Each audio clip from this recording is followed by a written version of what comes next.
प्रिय भक्तों, जैसा कि आप सभी जानते हैं, शनिदेव न्याय के देवता हैं। अगर किसी पर शनिदेव की कुदृष्टि पड़ जाए तो उसकी जिंदगी नर्क से भी बदतर बन जाती है। ठीक उसके विपरीत जिस भी व्यक्ति पर शनिदेव की कृपा हो जाए उस व्यक्ति की जिंदगी खुशहाल हो जाती है। यदि शनिदेव अपने भक्त से प्रसन्न हो गए तो उस भक्त के जीवन में कभी भी परेशानियां, संकट, बाधाएं पास नहीं आती। प्रिय भक्तों, आज हम आपको शनिदेव के एक ऐसे दिव्य चमत्कारी मंत्र के बारे में बताएंगे जिसका 108 बार जप करने से व्यक्ति की सभी समस्याओं का अंत हो जाता है। राहु और केतु उसके पास भी नहीं पटक पाते हैं। व्यक्ति धनवान बन जाता है। आर्थिक समस्याएं उससे कोसों दूर हो जाती हैं। भक्तों, बिना एक क्षण की देर किए हुए आइए सुनते हैं शनिदेव के इस दिव्य चमत्कारी मंत्र को। ॐ नीलाञ्जनं समाभासं रविपुत्रं यमाग्रजं छायामार्तण्डसम्भूतं तं नमामि शनैश्चरम्। ॐ नीलाञ्जनं समाभासं रविपुत्रं यमाग्रजं छायामार्तण्डसम्भूतं तं नमामि शनैश्चरम्। ॐ नीलाञ्जनं समाभासं रविपुत्रं यमाग्रजं छायामार्तण्डसम्भूतं तं नमामि शनैश्चरम्।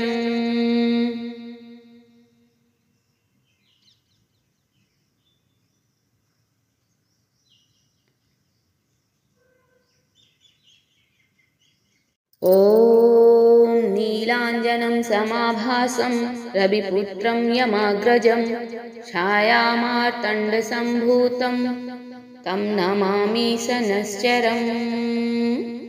ॐ नीलाञ्जनं समाभासं रविपुत्रं यमाग्रजं छायामार्तण्डसम्भूतं तं नमामि शनैश्चरम्।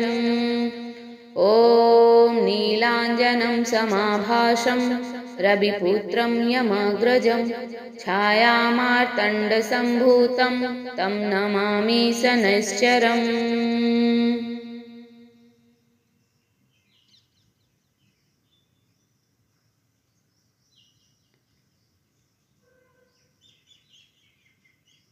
ॐ नीलाञ्जनं समाभासं रविपुत्रं यमाग्रजं छायामार्तण्डसम्भूतं तं नमामि शनैश्चरम्। ॐ नीलाञ्जनं समाभासं रविपुत्रं यमाग्रजं छायामार्तण्डसम्भूतं तं नमामि शनैश्चरम्। ॐ नीलाञ्जनं समाभासं रविपुत्रं यमाग्रजं छायामार्तण्डसम्भूतं तं नमामि शनैश्चरम्।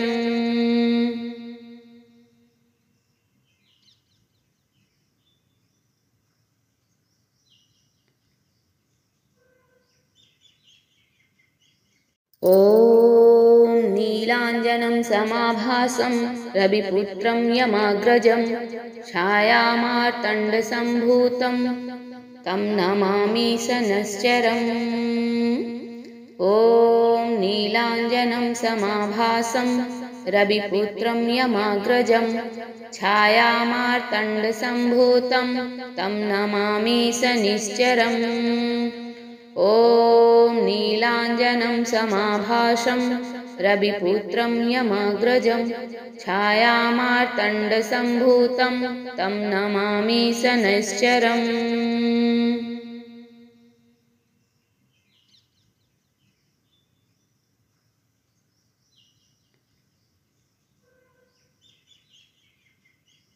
ॐ नीलाञ्जनं समाभासं रविपुत्रं यमाग्रजं छायामार्तण्डसम्भूतं तं नमामि शनैश्चरम्।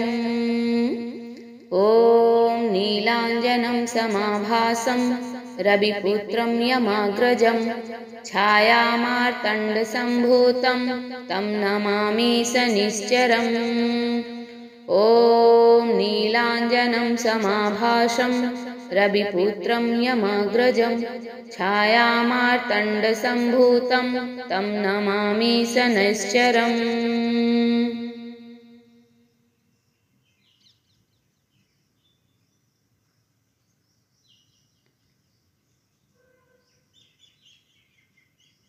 ॐ नीलाञ्जनं समाभासं रविपुत्रं यमाग्रजं छायामार्तण्डसम्भूतं तं नमामि शनैश्चरम् ॐ नीलाञ्जनं समाभासं रविपुत्रं यमाग्रजं छायामार्तण्डसम्भूतं तं नमामि शनिश्चरम् ॐ नीलाञ्जनं समाभासं रविपुत्रं यमाग्रजं छायामार्तण्डसम्भूतं तं नमामि शनैश्चरम्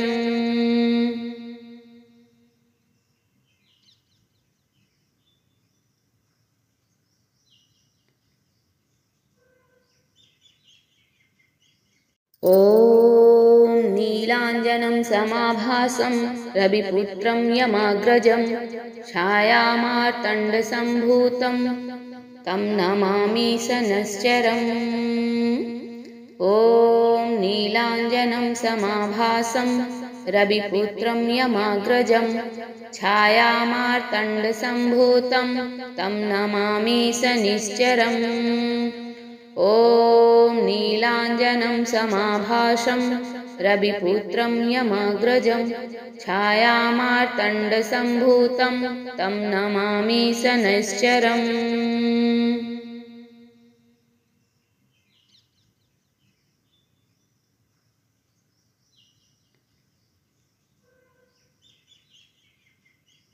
ॐ नीलाञ्जनं समाभासं रविपुत्रं यमाग्रजं छायामार्तण्डसम्भूतं तं नमामि शनैश्चरम् ॐ नीलाञ्जनं समाभासं रविपुत्रं यमाग्रजं छायामार्तण्डसम्भूतं तं नमामि शनिश्चरम् ॐ नीलाञ्जनं समाभासं रविपुत्रं यमाग्रजं छायामार्तण्डसम्भूतं तं नमामि शनैश्चरम्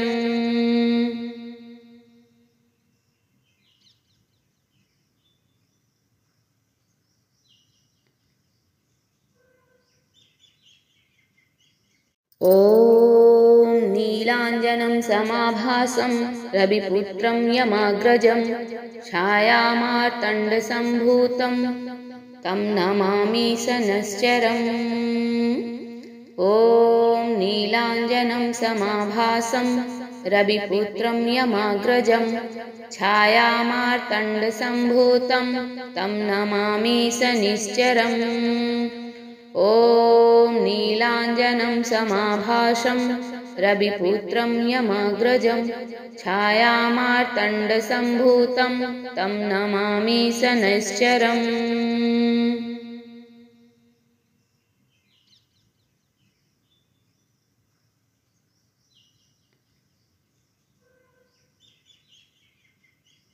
ॐ नीलाञ्जनं समाभासं रविपुत्रं यमाग्रजं छायामार्तण्डसम्भूतं तं नमामि शनैश्चरम् ॐ नीलाञ्जनं समाभासं रविपुत्रं यमाग्रजं छायामार्तण्डसम्भूतं तं नमामि शनिश्चरम् ॐ नीलाञ्जनं समाभासं रविपुत्रं यमाग्रजं छायामार्तण्डसम्भूतं तं नमामि शनैश्चरम्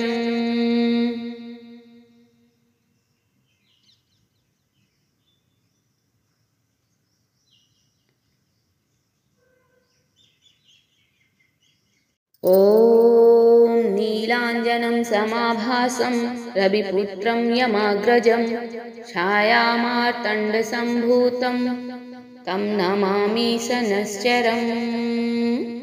ॐ नीलाञ्जनं समाभासं रविपुत्रं यमाग्रजं छायामार्तण्डसम्भूतं तं नमामि शनैश्चरम्।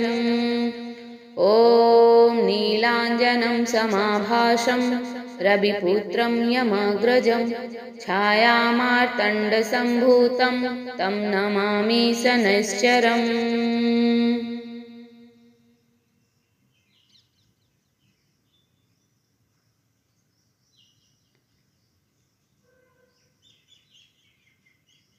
ॐ नीलाञ्जनं समाभासं रविपुत्रं यमाग्रजं छायामार्तण्डसम्भूतं तं नमामि शनैश्चरम्। ॐ नीलाञ्जनं समाभासं रविपुत्रं यमाग्रजं छायामार्तण्डसम्भूतं तं नमामि शनैश्चरम्। ॐ नीलाञ्जनं समाभासं रविपुत्रं यमाग्रजं छायामार्तण्डसम्भूतं तं नमामि शनैश्चरम्।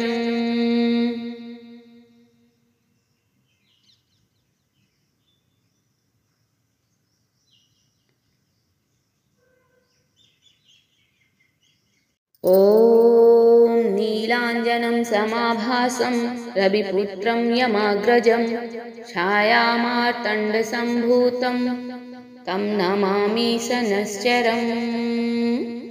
ॐ नीलाञ्जनं समाभासं रविपुत्रं यमाग्रजं छायामार्तण्डसम्भूतं तं नमामि शनैश्चरम्। ॐ नीलाञ्जनं समाभासं रविपुत्रं यमाग्रजं छायामार्तण्डसम्भूतं तं नमामि शनैश्चरम्।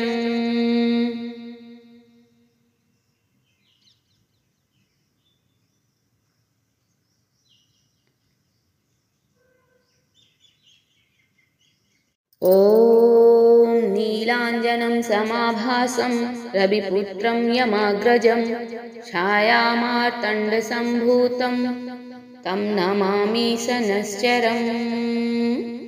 ॐ नीलाञ्जनं समाभासं रविपुत्रं यमाग्रजं छायामार्तण्डसम्भूतं तं नमामि शनैश्चरम्।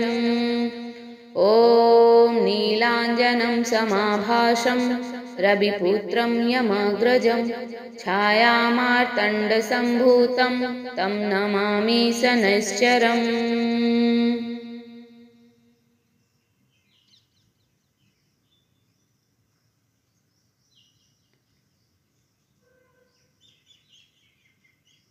ॐ नीलाञ्जनं समाभासं रविपुत्रं यमाग्रजं छायामार्तण्डसम्भूतं तं नमामि शनैश्चरम्। ॐ नीलाञ्जनं समाभासं रविपुत्रं यमाग्रजं छायामार्तण्डसम्भूतं तं नमामि शनैश्चरम्। ॐ नीलाञ्जनं समाभासं रविपुत्रं यमाग्रजं छायामार्तण्डसम्भूतं तं नमामि शनैश्चरम्।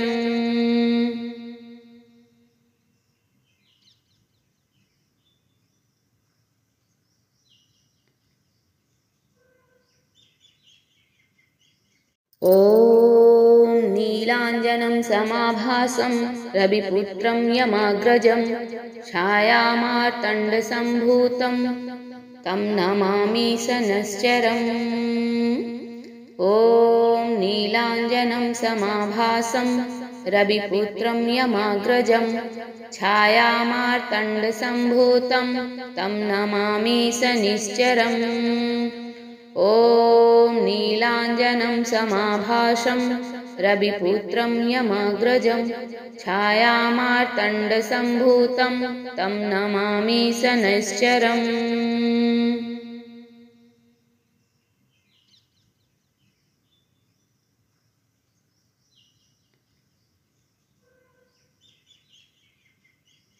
ॐ नीलाञ्जनं समाभासं रविपुत्रं यमाग्रजं छायामार्तण्डसम्भूतं तं नमामि शनैश्चरम्। ॐ नीलाञ्जनं समाभासं रविपुत्रं यमाग्रजं छायामार्तण्डसम्भूतं तं नमामि शनैश्चरम्। ॐ नीलाञ्जनं समाभासं रविपुत्रं यमाग्रजं छायामार्तण्डसम्भूतं तं नमामि शनैश्चरम्।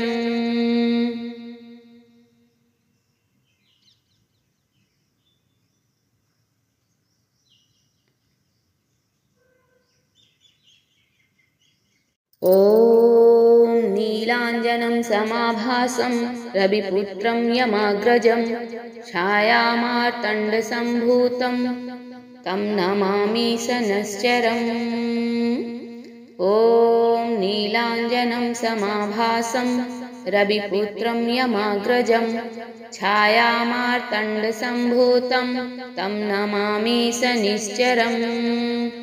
ॐ नीलाञ्जनं समाभासं रविपुत्रं यमाग्रजं छायामार्तण्डसम्भूतं तं नमामि शनैश्चरम्।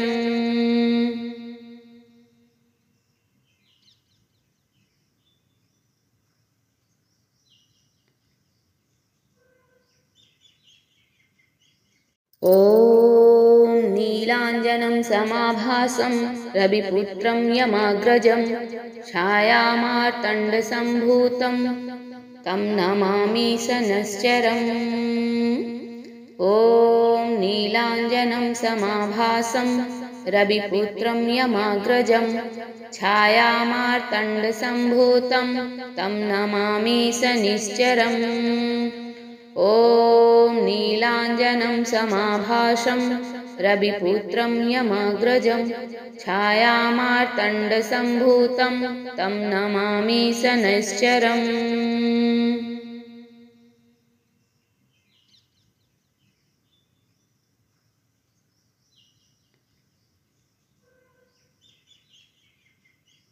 ॐ नीलाञ्जनं समाभासं रविपुत्रं यमाग्रजं छायामार्तण्डसम्भूतं तं नमामि शनैश्चरम्।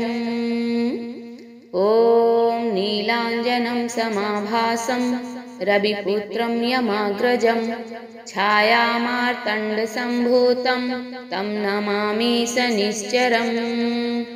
ॐ नीलाञ्जनं समाभासं रविपुत्रं यमाग्रजं छायामार्तण्डसम्भूतं तं नमामि शनैश्चरम्।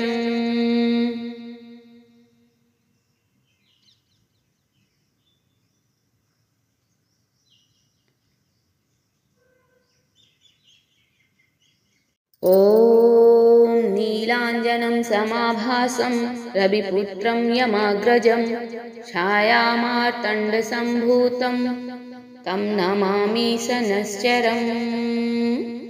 ॐ नीलाञ्जनं समाभासं रविपुत्रं यमाग्रजं छायामार्तण्डसम्भूतं तं नमामि शनैश्चरम्।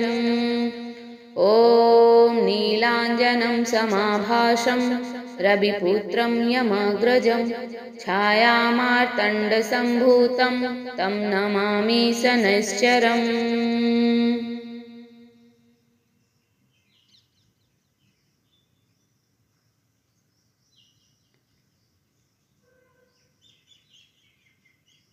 ॐ नीलाञ्जनं समाभासं रविपुत्रं यमाग्रजं छायामार्तण्डसम्भूतं तं नमामि शनैश्चरम्।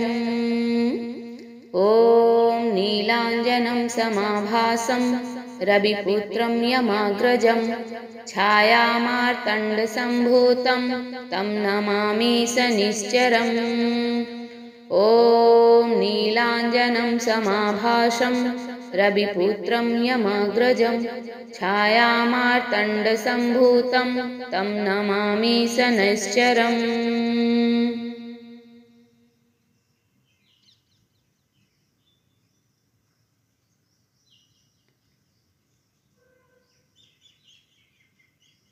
ॐ नीलाञ्जनं समाभासं रविपुत्रं यमाग्रजं छायामार्तण्डसम्भूतं तं नमामि शनैश्चरम्।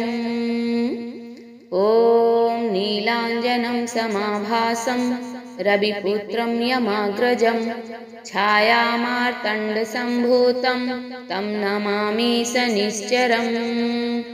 ॐ नीलाञ्जनं समाभासं रविपुत्रं यमाग्रजं छायामार्तण्डसम्भूतं तं नमामि शनैश्चरम्।